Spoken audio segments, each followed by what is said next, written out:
Class 10 ತಿಳಿ ಕನ್ನಡ ಕನ್ನಡ ದ್ವಿತೀಯ ಗದ್ಯಭಾಗ 4 ಹಕ್ಕಿಗೂಡುಗಳ ನಿಗೂಢ ಜಗತ್ತು. ಒಂದು ವಾಕ್ಯದಲ್ಲಿ ಉತ್ತರಿಸಿ. ಪ್ರಶ್ನೆ 1. ಸಸ್ತನಿಗಳ ಆಶ್ರಯದಾಣಗಳು ಯಾವುವು? ಪ್ರಶ್ನೆ 1. ಸಸ್ತನಿಗಳ ಆಶ್ರಯದಾಣಗಳು ಯಾವುವು? ಉತ್ತರ: ಸಸ್ತನಿಗಳ ಆಶ್ರಯದಾಣಗಳು ಗುಹೆ, ಪೊಟರೆ, ಗೂಡು, ಬಿಲ್ಲದಂತಹ ಜಾಗಗಳು ಆಶ್ರಯದಾಣಗಳಾಗಿವೆ. ಉತ್ತರ: ಸಸ್ತನಿಗಳ ಆಶ್ರಯದಾಣಗಳು ಗುಹೆ, ಪೊಟರೆ, ಗೂಡು, ಬಿಲ್ಲದಂಥ ಜಾಗಗಳು ಆಶ್ರಯದಾಣಗಳಾಗಿವೆ. ಪ್ರಶ್ನೆ 2. ಅಸ್ಪೃಶ್ಯತೆ ಆಚರಿಸುವ ಮನುಷ್ಯನಿಗೆ ಹಕ್ಕಿಗಳು ಯಾವ ಪಾಠ ಹೇಳುತ್ತವೆ? ಉತ್ತರ: ಅಸ್ಪೃಶ್ಯತೆ ಆಚರಿಸುವ ಮನುಷ್ಯನಿಗೆ ಹಕ್ಕಿಗಳು ಸ್ಪರ್ಶ ಸಂಜೀವಿನಿಯ ಪಾಠ ಹೇಳುತ್ತವೆ. ಅಸ್ಪೃಶ್ಯತೆ ಆಚರಿಸುವ ಮನುಷ್ಯನಿಗೆ ಹಕ್ಕಿಗಳು ಸ್ಪರ್ಶ ಸಂಜೀವಿನಿಯ ಪಾಠ ಹೇಳುತ್ತವೆ. ಪ್ರಶ್ನೆ 3. ಹಕ್ಕಿಗೂಡಿನಲ್ಲಿ ಯಾವುದರ ಸಮನ್ವಯತ ಇದೆ? ಉತ್ತರ: ಅನೇಕ ವಸ್ತುಗಳನ್ನು ಸಮನ್ವಯಗೊಳಿಸಿ ಚಾಕಚಕ್ಯತೆಯಿಂದ ಮನೆ, ಗೂಡು ನಿರ್ಮಿಸುವ ಕಲೆ ಹಕ್ಕಿಗೂಡಿನಲ್ಲಿದೆ. ಅನೇಕ ವಸ್ತುಗಳನ್ನು ಸಮನ್ವಯಗೊಳಿಸಿ ಚಾಕಚಕ್ಯತೆಯಿಂದ ಮನೆ, ಗೂಡು ನಿರ್ಮಿಸುವ ಕಲೆ ಹಕ್ಕಿಗೂಡಿನಲ್ಲಿದೆ. ಪ್ರಶ್ನೆ 4. ಹಕ್ಕಿಗಳ ಗೂಡು ಕಟ್ಟುವ ಸಾಮರ್ಥ್ಯಕ್ಕೆ ಮಿತಿಯೊಡ್ಡುವ ಅಂಶಗಳು ಯಾವುವು? ಉತ್ತರ: ಹಕ್ಕಿಯ ದೇಹ ಸ್ವರೂಪ, ಪರಿಸರದ ವೈಲಕ್ಷಣ್ಯಗಳು, ಬಲಿ ಬೇಟೆ ಸಂಬಂಧಗಳು ಅದರ ಸಾಮರ್ಥ್ಯಕ್ಕೆ ಮಿತಿಯೊಡ್ಡುತ್ತವೆ. ಉತ್ತರ: ಹಕ್ಕಿಯ ದೇಹ ಸ್ವರೂಪ, ಪರಿಸರದ ವೈಲಕ್ಷಣ್ಯಗಳು, ಬಲಿ ಬೇಟೆ ಸಂಬಂಧಗಳು ಅದರ ಸಾಮರ್ಥ್ಯಕ್ಕೆ ಮಿತಿ ಒಡ್ಡುತ್ತವೆ.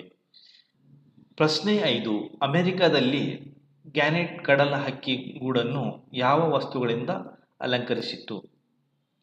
ಅಮೆರಿಕದಲ್ಲಿ ಗ್ಯಾನೆಟ್ ಕಡಲ ಹಕ್ಕಿ ಗೂಡನ್ನು ಯಾವ ವಸ್ತುಗಳಿಂದ ಅಲಂಕರಿಸಿತು? ಉತ್ತರ: ಅಮೆರಿಕದಲ್ಲಿ ಗ್ಯಾನೆಟ್ ಎಂಬ ಕಡಲಹಕ್ಕಿ ಗಾಲ್ಫ್ ಚೆಂಡು, ನೀಲಿ ಕೇಶ್ ಚೂರು, ಈರುಳ್ಳಿ ಸಿಪ್ಪೆ ಮತ್ತು ಸಣ್ಣ ಬೊಂಬೆಯೊಂದನ್ನು ತಂದು ಅಲಂಕರಿಸಿತು. ಅಮೆರಿಕದಲ್ಲಿ ಗ್ಯಾನೆಟ್ ಎಂಬ ಕಡಲಹಕ್ಕಿ ಗಾಲ್ಫ್ ಚೆಂಡು, ನೀಲಿ ಕೇಶ ಚೂರು, ಈರುಳ್ಳಿಯ ಸಿಪ್ಪೆ ಮತ್ತು ಸಣ್ಣ ಬೊಂಬೆಯೊಂದನ್ನು ತಂದು ಅಲಂಕರಿಸಿತು. ಕೆಳಗಿನ ಪ್ರಶ್ನೆಗಳಿಗೆ 2-3 ವಾಕ್ಯದಲ್ಲಿ ಉತ್ತರಿಸಿ. ಪ್ರಶ್ನೆ 1. ಹಕ್ಕಿಗೂಡಿನಲ್ಲಿ ಬದುಕಿನ ಯಾವ ಯಾವ ಅನುಭವಗಳಿವೆ? ಹಕ್ಕಿಗೂಡಿನಲ್ಲಿ ಬದುಕಿನ ಯಾವ ಯಾವ ಅನುಭವಗಳಿವೆ? ಉತ್ತರ: ಹಕ್ಕಿಗೂಡಿನಲ್ಲಿ ನೋವಿದೆ, ನಲಿವಿದೆ, ಆಕ್ರಂದನವಿದೆ, ಸಂತಸದ ದನವಿದೆ, ಕಾವು ಹುಟುಕು ಪಡೆದು ಜೀವ ಕಣ್ತೆರೆಯುವ ಸೃಷ್ಟಿಯ ಅಚ್ಚರಿಯಿದೆ, ಶತ್ರುಗಳ ಬೇಟೆಗೆ ಅಥವಾ ನೈಸರ್ಗಿಕ ವಿಕೋಪಕ್ಕೆ ತುತ್ತಾಗುವ ದಾರುಣ್ಯವಿದೆ, ಈ ಅವಘಡ ಎದುರಿಸುವ ಬದುಕುವ ಸಾಹಸಗಾಥೆಯಿದೆ, ಕಲಾವಿದನ ಸ್ಫೋಟದತ್ತೆ ವಿಜ್ಞಾನಿಯ ತಂತ್ರಜ್ಞಾನವು ಸಮನ್ವಯಗೊಂಡಿದೆ. ಪ್ರಶ್ನೆ 2. ಹಕ್ಕಿಗೂಡಿನ ವಿಶೇಷತೆಗಳೇನು? ಹಕ್ಕಿಗೂಡಿನ ವಿಶೇಷತೆಗಳೇನು? ಉತ್ತರ: ಹಕ್ಕಿಗೂಡಿನ ವಿಶೇಷತೆಗಳೆಂದರೆ ಅವು ಕೆಲವು ಕೀಟ, ಉರಗ ಸಂತತಿ ಮತ್ತು ಹಲವು ಸಸ್ತನಿಗಳಂತೆ ಸುಂದರವಾದ ಗೂಡು ಕಟ್ಟುತ್ತವೆ. ಇಲ್ಲಿ ವಾಸ್ತುಶಿಲ್ಪ ಕಲ್ಪನೆಕಾರಗೊಳ್ಳುತ್ತವೆ. ಅವು ಸಿಮೆಂಟ್, ಗಾರೆಯಂಥ ವಸ್ತುಗಳಿಗಿಂತಲೂ ಭಿನ್ನವಾದ ವಸ್ತುವನ್ನು ಬಳಸಬಲ್ಲವು.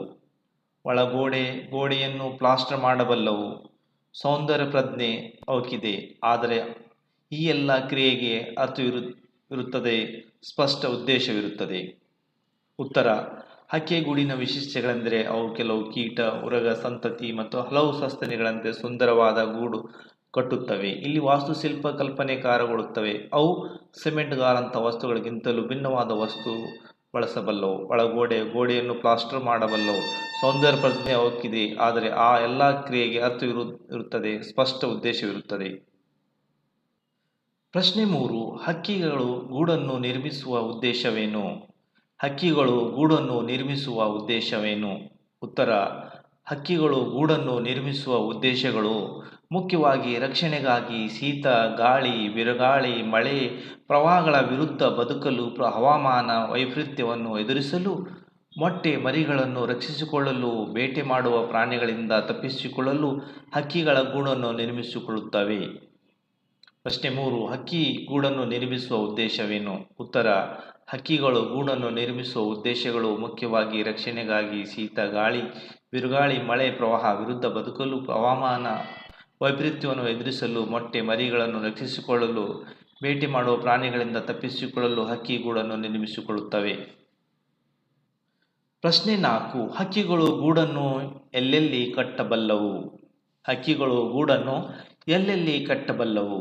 ಉತ್ತರ: ಹಕ್ಕಿಗಳು ನಭದಲ್ಲಿ ಹಾರಿ, ಪರ್ವತಗಳನ್ನು ಏರಿ, ಸಾಗರ ದ್ವೀಪಗಳನ್ನು ದಾಟಿ ತಮಗಿರುವ ಅಪೂರ್ವ ಹಾರಾಟ ಶಕ್ತಿಯಿಂದ ಎಲ್ಲೆಂದರಲ್ಲಿ ಗೂಡು ಕಟ್ಟುತ್ತವೆ. ಅಂದರೆ ಸಾಗರ ದ್ವೀಪ, ಗಿರಿ ಶಿಖರನೆತ್ತಿ, ಮನುಷ್ಯನ ಸುಳ್ಳಲಾರದ ನಿಬಿಡ ವನ ಶ್ರೇಣಿ, ಸೂರ್ಯನ ಬೆಳಕಿಗೂ ಪ್ರವೇಶ ನಿರಾಕರಿಸುವ ಕಗ್ಗತ್ತಲ ಕಣಿವೆ, ರಕ್ತ ಕೆಪ್ಪು ಕಟ್ಟಿಸುವ ಶೀತಲ ಧ್ರುವ ಪ್ರದೇಶ, ಹೀಗೆ ಎಲ್ಲ ಕಡೆ ಗೂಡ ಕಟ್ಟಬಲ್ಲವು. ಪ್ರಶ್ನೆ 5. ಹಕ್ಕಿಗಳು ಬದಲಾದ ಪರಿಸರಕ್ಕೆ ಹೊಂದಿಕೊಂಡು ಗೂಡು ಕಟ್ಟುವುದಕ್ಕೆ ಲೇಖಕರು ಯಾವ ಉದಾಹರಣೆಗಳನ್ನು ನೀಡುತ್ತಾರೆ? ಉತ್ತರ: ಹಕ್ಕಿಗಳು ಬದಲಾದ ಪರಿಸರಕ್ಕೆ ಹೊಂದಿಕೊಂಡು ಅವು ಗೂಡನ್ನು ಮನುಷ್ಯರಿರುವ ಕೇರಿಯನ್ನು, ವಾಹನ ಸಂಚಾರ ಹೆಚ್ಚಿರುವ ಸ್ಥಳವನ್ನೇ ಆಯ್ದುಕೊಳ್ಳುತ್ತವೆ. ಹಕ್ಕಿಗಳ ನೆಲೆಯನ್ನು ಅನೇಕ ಕಡೆ ಆಕ್ರಮಿಸಿಕೊಂಡು ನಂತರ ಹಲವಾರು ಹಕ್ಕಿಗಳು ಹೊಸ ಹೊಸ ಪರಿಸರಕ್ಕೆ ಥಟ್ಟನೆ ಹೊಂದಿಕೊಂಡು ಟ್ರಾನ್ಸ್ಫಾರ್ಮರ್ ಬಳಿ ಮೀಟರ್ ಪೆಟ್ಟಿಗೆಯಲ್ಲಿ ಕಾಣುತ್ತವೆ. ಅಷ್ಟೇ ಏಕೆ, ವಿದ್ಯುತ್ ತಂತಿಗಳಲ್ಲಿಯೂ ತೂಗಾಡುವ ಗೂಡ ಕಾಣುತ್ತವೆ. ಈ ರೀತಿ ಉದಾಹರಣೆಗಳಲ್ಲಿ ಲೇಖಕರು ನಮಗೆ ನೀಡುತ್ತಾರೆ. ಪ್ರಶ್ನೆ 6. ಹಕ್ಕಿಗಳು ಗೂಡನ್ನು ಯಾವ ರೀತಿಯಲ್ಲಿ ಅಲಂಕರಿಸುತ್ತವೆ? ಹಕ್ಕಿಗಳು ಗೂಡುಗಳನ್ನು ಯಾವ ರೀತಿಯಲ್ಲಿ ಅಲಂಕರಿಸುತ್ತವೆ? ಉತ್ತರ: ಹಕ್ಕಿಗಳು ವಿಪರೀತ ಅಲಂಕಾರ ಪ್ರಜ್ಞೆ ಇದೆ. ಅವು ವರ್ಣಮಯ ಹೂದಳವನ್ನು ಅಥವಾ ಹೊಳೆಯುವ ಕಲ್ಲುಗಳನ್ನು ಹೆಕ್ಕಿ ತಂದು ಹೊರಮೈಗೆ ಅಂಟಿಸುತ್ತವೆ. ಕೆಲವು ಹದ್ದುಗಳಂತೂ ಬಣ್ಣದ ಗಾಜಿನ ಚೂರು, ಬಟ್ಟೆ, ಚಿಂದಿ ಮುಂತಾದವುಗಳನ್ನು ಗೂಡಿಗೆ ತಂದು ಅಲಂಕರಿಸುತ್ತವೆ. ಈ ರೀತಿಯಾಗಿ ಹಕ್ಕಿಗಳು ಗೂಡನ್ನು ಅಲಂಕರಿಸುತ್ತವೆ. ಹಕ್ಕಿಗಳು ವಿಪರೀತ ಅಲಂಕಾರ ಪ್ರಜ್ಞೆ ಇದೆ. ಅವು ವರ್ಣಮಯ ಹೂದಳವನ್ನು ಅಥವಾ ಹೊಳೆಯುವ ಕಲ್ಲುಗಳನ್ನು ಹಕ್ಕಿ ತಂದು ಹೊರಮೈಗೆ ಅಂಟಿಸುತ್ತವೆ. ಕೆಲವು ಹದ್ದುಗಳಂತೂ ಬಣ್ಣದ ಗಾಜಿನ ಚೂರ, ಬಟ್ಟೆ, ಚಿಂದಿ ಮುಂತಾದವುಗಳನ್ನು ಗೂಡಿಗೆ ತಂದು ಅಲಂಕರಿಸುತ್ತವೆ. ಈ ರೀತಿಯಾಗಿ ಹಕ್ಕಿಗಳು ಗೂಡನ್ನು ಅಲಂಕರಿಸುತ್ತವೆ. ನೀಲಿ ಸಾಮ್ರಾಟ್ ಹಾಗೂ ಸಗ್ಗದಕ್ಕಿ ಗೂಡುಗಳ ವಿಶೇಷತೆಗಳೇನು? ಉತ್ತರ: ನೀಲಿ ಸಾಮ್ರಾಟ್ ಮತ್ತು ಸಗ್ಗದಕ್ಕಿ ಪ್ಯಾರಡೈಸ್ ಫ್ಲೈಕಾಚರ್ ತಮ್ಮ ಗೂಡನ್ನು ಬಹು ಸುಂದರವಾದ ಅಲಂಕರಿಸುತ್ತವೆ.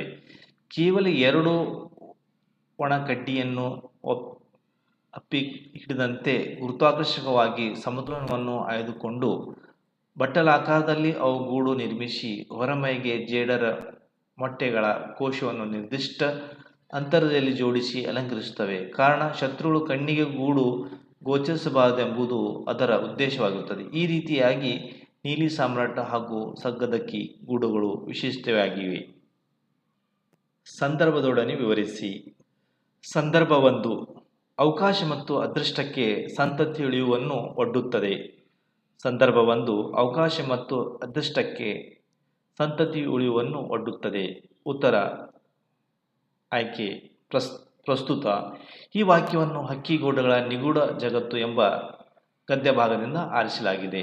ಸಂದರ್ಭ: ಕೋಟ್ಯಾಂತರ ವರ್ಷಗಳ ವಿಕಾಸ ಕ್ರಿಯೆಯಲ್ಲಿ ಬೆನ್ನುಮೂಳೆಯ ಪ್ರಾಣಿಗಳ ಅಂದರೆ ಮೀನು, ಕಪ್ಪೆ ಮತ್ತು ಸರೀಸೃಪಗಳಂಥ ಪ್ರಾಣಿಗಳಲ್ಲಿ ಬಹುತೇಕ ಸಂಕುಲಗಳು ಅಸಂಖ್ಯಾತ ಮೊಟ್ಟೆಗಳನ್ನಿಟ್ಟು ಅವಕಾಶ ಮತ್ತು ಅದೃಷ್ಟಕ್ಕೆ ತಮ್ಮ ಸಂತತಿಯ ಉಳಿವನ್ನು ಇಡುತ್ತದೆ.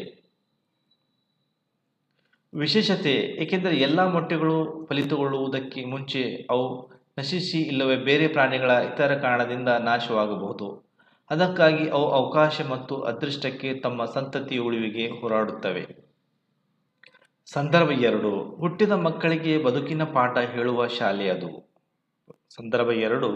ಹುಟ್ಟಿದ ಮಕ್ಕಳಿಗೆ ಬದುಕಿನ ಪಾಠ ಹೇಳುವ ಶಾಲೆ ಅದು. ಪ್ರಸ್ತುತ. ಈ ವಾಕ್ಯವನ್ನು ಹಕ್ಕಿಗೂಡುಗಳ ನಿಗೂಢ ಜಗತ್ತು ಎಂಬ ಗದ್ಯಭಾಗದಿಂದ ಆರಿಸಲಾಗಿದೆ. ಸಂದರ್ಭ: ಹಕ್ಕಿಗೂಡಿನಲ್ಲಿ ನೋವಿದೆ, ನಲಿವಿದೆ, ಆಕ್ರಂದನ ಸಂತಸದ ದನಿಯಿದೆ, ಜೀವ ರಕ್ಷಣೆ ಕಣ್ತೆರೆಯುವ ಸೃಷ್ಟಿಯ ಅಚ್ಚರಿಸಿದೆ, ಅವಘಡಗಳನ್ನು ಎದುರಿಸಿ ಬದುಕುವ ಸಾಹಸಗಾಥ ಅಲ್ಲಿ ಕಾಣುತ್ತದೆ. ಕಲಾವಿದನ ಸ್ಪೋ ಸ್ಪೋಷಜ್ಞತೆ, ವಿಜ್ಞಾನಿಯ ತಂತ್ರಜ್ಞಾನವು ಅಲ್ಲಿ ಕಾಣಬಹುದು. ಹುಟ್ಟಿದ ಮಕ್ಕಳಿಗೆ ಬದುಕಿನ ಪಾಠ ಹೇಳುವ ಶಾಲೆ ಅದು. ತಾಯಿ ಮಕ್ಕಳ ಕೌಟುಂಬಿಕ ಐಕ್ಯತೆ ಕಾಣಬಹುದು. ವಿಶೇಷತೆ, ಅವುಗಳ ಜೀವನ ಶೈಲಿಯಿಂದ ಮರಿಗಳು ಸಹ ಮುಂದೆ ತಮ್ಮ ಜೀವನ ನಡೆಸಲು ತಯಾರಾಗುತ್ತವೆ. ಹಕ್ಕಿಗಳ ಜೀವನ ಶೈಲಿಯು ಸಹ ಮನುಷ್ಯನಿಗೆ ಮಾರ್ಗದರ್ಶನ ನೀಡಿದೆ. ಸಂದರ್ಭ 3. ಇಲ್ಲಿ ವಾಸ್ತುಶಿಲ್ಪಿ ಕಲ್ಪನೆ ಸಾಕಾರಗೊಳ್ಳುತ್ತದೆ.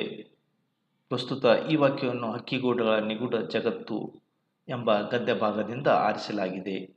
ಸಂದರ್ಭ: ಹಕ್ಕಿಗಳು ಕೆಲವು ಕೀಟ, ಉರಂಗ ಸಂತತಿ ಮತ್ತು ಹಲವು ಸಸ್ತನಿಗಳಿಗಿಂತ ತುಂಬ ಕೌಶಲ್ಯದಿಂದ ಗೂಡು ಕಟ್ಟುವು. ಚಾಕಚಕ್ಯತೆ ಇದೆ. ಸಿಮೆಂಟ್ಗಾರಂಥ ವಸ್ತುಗಳಿಗಿಂತಲೂ ಭಿನ್ನವಾದ ವಸ್ತುವನ್ನು ಅವು ಬಳಸಬಲ್ಲವು. ಒಳಗೋಡೆಯ ಗೋಡೆಯನ್ನು ಪ್ಲಾಸ್ಟರ್ ಮಾಡಬಲ್ಲವು. ತನ್ನ ಗೂಡನ್ನು ಸೌಂದರ್ಯಗೊಳಿಸುವ ಮತ್ತು ವಾಸ್ತುಶಿಲ್ಪ ಕಲ್ಪನೆ ಮೀರಿ ತನ್ನ ಗೂಡನ್ನು ನಿರ್ಮಿಸಿಕೊಳ್ಳುತ್ತವೆ. ವಿಶೇಷತೆ, ಏಕೆಂದರೆ ಹಕ್ಕಿಗಳಿಗೆ ವಾಸಿಸಲು ಅನುಕೂಲವಾಗುವಂತೆ ಮತ್ತು ನೈಸರ್ಗಿಕ ವಿಕೋಪಕ್ಕೆ ಶತ್ರುಗಳಿಂದ ರಕ್ಷಿಸಿಕೊಳ್ಳಲು ಸಂತತಿ ನಿರ್ವಹಣೆಗೆ ಅವು ಅಪ್ಪಟ ವಾಸ್ತುಶಿಲ್ಪಂತೆ ಗೂಡನ್ನು ನಿರ್ಮಿಸಿಕೊಳ್ಳುತ್ತವೆ. ಭಾಷಾಭ್ಯಾಸ: ಈ ಕೆಳಗಿನ ಸಂಧಿ ಪದಗಳನ್ನು ಬಿಡಿಸಿ ಸಂಧಿ ಹೆಸರು ಬರೆಯಿರಿ. ವಂಶ ಪ್ಲಸ್ ಅಭಿವೃದ್ಧಿ, ವಂಶಾಭಿವೃದ್ಧಿ ಸುವರ್ಣ ದೀರ್ಘ ಸಂಧಿ. ಸಂತಾನ ಪ್ಲಸ್ ಅಭಿವೃದ್ಧಿ, ಸಂತಾನಾಭಿವೃದ್ಧಿ ಸುವರ್ಣ ದೀರ್ಘ ಸಂಧಿ. ಕೋಟಿ ಪ್ಲಸ್ ಅಂತರ, ಕೋಟ್ಯಾಂತರ ಎಣ ಸಂಧಿ. ಸಂತಾನ ಪ್ಲಸ್ ಉತ್ಪತ್ತಿ, ಸಂತಾನೋತ್ಪತ್ತಿ ಗುಣಸಂಧಿ. ಆಶ್ರಯ ಪ್ಲಸ್ ತಾಣ, ಆಶ್ರಯದಾಣ ಲೋಪಸಂಧಿ. ಬಟ್ಟಲ ಪ್ಲಸ್ ಆಕಾರ, ಬಟ್ಟಲಾಕಾರ ಸುವರ್ಣ ದೀರ್ಘ ಸಂಧಿ. ಕಣ್ತೆರೆ ಪ್ಲಸ್ ಕಣ ಪ್ಲಸ್ ತೆರೆ, ಕಣ್ಣನ್ನು ತೆರೆ ಕ್ರಿಯಾ ಸಮಾಸ. ಈ ಕೆಳಗಿನ ಪದಗಳನ್ನು ಸ್ವಂತ ವಾಕ್ಯದಲ್ಲಿ ಬಳಸಿ ಬರೆಯಿರಿ. ಸೋಪಜ್ಞತೆ: ಹಕ್ಕಿಗಳು ಸೋಪಜ್ಞತೆಯಿಂದ ಗೂಡು ಕಟ್ಟುತ್ತವೆ. ಅವಘಡ: ಮನುಷ್ಯನ ಎಲ್ಲ ಅವಘಡಗಳನ್ನು ಎದುರಿಸುವ ಬದುಕುವ ಸಾಹಸ ಮಾಡಬೇಕು. ಸಂಜೀವಿನಿ: ಹನುಮಂತನು ಲಕ್ಷ್ಮಣನ ಪ್ರಾಣವನ್ನು ಕಾಪಾಡಲು ಸಂಜೀವಿನಿ ತಂದನು. ಸಮನ್ವಯ: ಎಲ್ಲರೂ ನಾಡಿನ ಹಬ್ಬವನ್ನು ಸಮನ್ವಯದಿಂದ ಆಚರಿಸಬೇಕು. ಅಪೂರ್ವ: ನಾನು ಮರದ ಮೇಲೆ ಅಪೂರ್ವವಾದ ಗುಬ್ಬಚ್ಚಿಯ ಗೂಡನ್ನು ನೋಡಿದೆ. ಐಕ್ಯಮಯ: ನಾವೆಲ್ಲರೂ ಐಕ್ಯಮಯದಿಂದ ದೇಶದ ಏಳಿಗೆಗಾಗಿ ಹೋರಾಡಬೇಕು. ನಿಗೂಢ: ಲಂಡನ್ ನಗರವು ಶಾಸ್ತ್ರಗಳಿಂದ ಕೂಡಿರುವುದರಿಂದ ನಿಗೂಢ ಸ್ಥಳವೆಂದು ಕರೆಯಲಾಗಿದೆ. ಈ ಕೆಳಗಿನ ಪದಗಳಿಗೆ ವಿರುದ್ಧಾರ್ಥ ಪದಗಳನ್ನು ಬರೆಯಿರಿ. ಅಹಜ, ಸಹಜ, ಅಸಹಜ, ಪ್ರಜ್ಞೆ, ಅಪ್ರಜ್ಞೆ, ನಿರ್ಜೀವ, ಜೀವ, ಸ್ಪರ್ಶ, ಅಸ್ಪರ್ಶ, ನಿರಾಕರಿಸು, ಸ್ವೀಕರಿಸು.